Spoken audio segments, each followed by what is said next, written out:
Du coup, très bonne question. Qui est Charlie? C'est un jeune homme de 26 ans qui est originaire des Pyrénées-Orientales, qui, tout au long de son enfance, n'a pas cessé de se poser des questions sur l'endroit où il voudrait être, sur sa place dans la société, ce qu'il aimerait faire, et qui très rapidement a décidé de prendre en main son destin et son parcours. Fait particulier, après une scolarité des plus classiques, j'ai pris la décision de partir au Canada pendant plusieurs années afin d'obtenir un master en géopolitique. Donc j'ai choisi cette discipline-là parce que j'avais une appétence pour les questions internationales, les questions de diplomatie, de sécurité, de géostratégie. En parallèle de ces études, j'ai travaillé 2 ans pour Amnesty International, qui est une ONG qui, depuis l'enfance, en fait, me passionne, pour son enjeu et pour sa mission qui est de défendre les droits de la personne, notamment politiques. Je suis rentré en France en 2018 afin d'intégrer la Marine nationale en tant que volontaire officier aspirant, à Paris, au service de recrutement de la Marine. Pendant un an, après avoir fait le tour de ce contrat, j'ai décidé de réaliser un rêve de jeunesse, aussi être professeur d'histoire, qui était ma matière préférée au lycée, contractuel au sein d'un collège en réseau d'éducation prioritaire. Donc j'ai eu la mission pendant une année scolaire d'enseigner cette matière qui est très importante, voire primordiale, au sein d'un collège et de classes qui allaient de la sixième à la troisième. Après ce contrat, je suis reparti dans l'armée, de l'air et de l'espace cette fois, dans le domaine du renseignement militaire. Et puis nous étions à la veille du second confinement, en 2020, et j'ai décidé de partir quelques mois dans une abbaye au cœur du massif des Pyrénées, l'abbaye Saint-Martin du Canigou, pour ne pas la citer. Et j'ai passé quelques mois afin de réfléchir sur ce que je voulais faire, de réfléchir voilà, aux autres métiers, aux autres missions que je pourrais accomplir. Et puis j'ai eu une sorte de révélation, un retour aux sources, on va dire, avec mes premiers amours, que sont la montagne et la forêt. Et donc je suis parti dans le Vercors pour suivre une formation d'animateur spécialisé dans la conception, la création d'escape game en milieu naturel. Et puis pour la suite, passer vers le diplôme d'état d'accompagnateur en moyenne montagne. Voilà. J'ai terminé en décembre et puis je viens de réaliser mon premier séjour au sein du service national universel. Alors concernant mon passage au sein du SNU, j'ai voulu intégrer ce parcours-là et ce projet parce que je trouvais que mon profil en fait correspondait très bien à ce projet pédagogique. Parce que voilà, par rapport à mon parcours, j'étais à la fois dans l'éducation nationale et dans le ministère des Armées, qui sont on va dire les deux ministères qui ont créé, qui ont conçu ce projet-là. Donc je trouvais que c'était un choix judicieux. Le rôle de tuteur m'intéressait parce que c'était celui qui était le plus en contact avec les volontaires. Et je n'ai pas eu tort. Je trouve que là, le séjour se terminant à chaud, je suis en mesure de dire que j'ai fait le bon choix en termes de poste. Ça a été une expérience très riche, 2 semaines, trois si on compte la semaine de préparation avant l'arrivée des volontaires. C'est un très très beau projet parce qu'il permet justement aux jeunes de pouvoir se retrouver, de travailler leur cohésion autour d'un projet citoyen qui est celui de l'engagement à travers une pluralité d'associations et de structures d'accueil qui leur permettront de développer un engagement citoyen et de prendre part, on va dire, à leur rôle premier d'acteur de la République. Et c'est vraiment une expérience assez incroyable. Pendant ces 2 semaines, j'ai vu un panel de profils très variés, très intéressants, très riches. En tant que tuteur, j'avais la responsabilité d'une maisonnée qui était constituée de 8 volontaires garçons. Et le premier jour, je me souviens très bien, lorsque je les ai vus pour la première fois, il y en a certains, je me suis dit, bon, ça va être compliqué. J'avais un projet pédagogique en tête.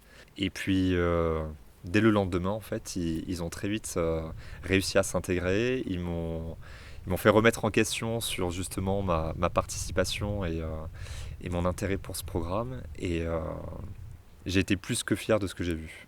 Durant ces 2 semaines, j'ai vu des jeunes se dépasser, que ce soit dans le sport, dans l'entraide. J'ai vu les plus faibles être au service des moins forts. J'ai vu ceux qui étaient le plus en difficulté, au contraire, se donner à fond et faire preuve de dépassement de soi, qui est l'une des valeurs cardinales du SNU. Et le message qui était porté par ce groupe-là, au bout de 2 semaines, me pousse à vouloir continuer dans ce projet-là. J'ai été très impressionné de voir que ces jeunes étaient capables de pouvoir prendre du recul, de pointer du doigt, de remettre en question des incohérences, des faits qu'ils trouvaient absurdes, des décisions arbitraires et qu'ils trouvaient injustes.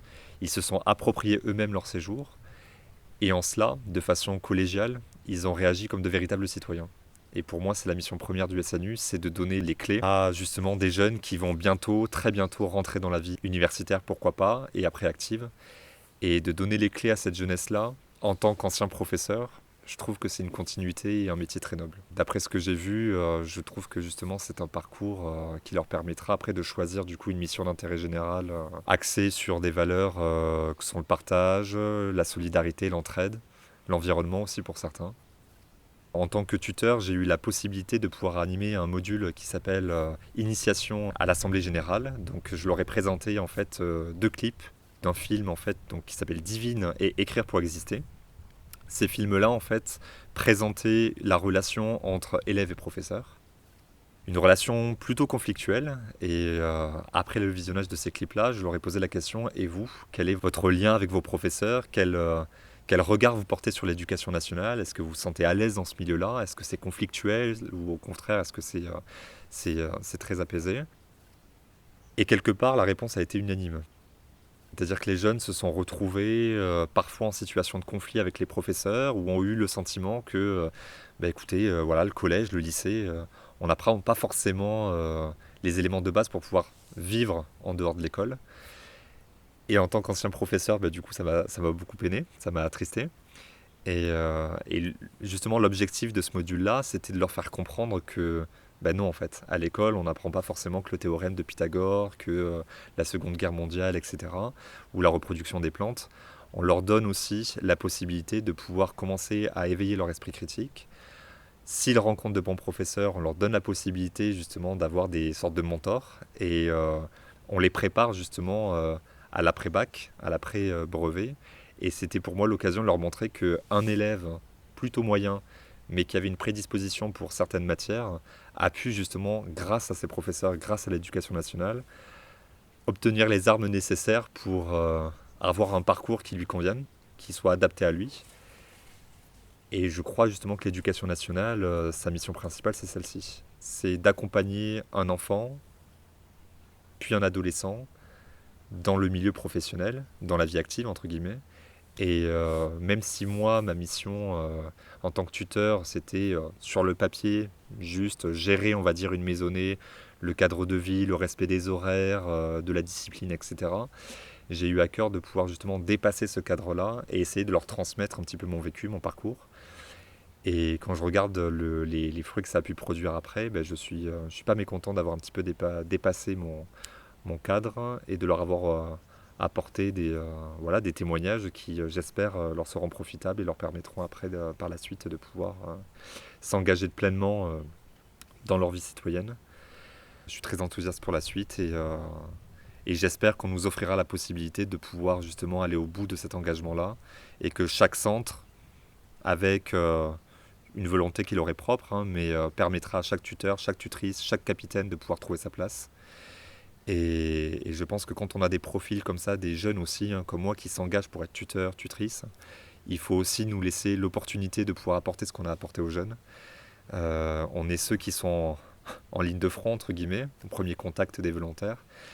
Et je pense que justement, le fait de nous accorder une certaine marge de manœuvre, parce qu'on est en contact direct avec les jeunes, ça ne peut être que bénéfique. En tout cas, si je prends l'expérience qu'on a eue ici dans le Cantal, à Vic-sur-Serre, les jeunes ont été ravis et si j'en crois les messages de soutien qu'on a reçus après le séjour et les larmes au moment des adieux, voilà, mission accomplie, séjour accompli, tout le monde est satisfait et c'est une très bonne chose.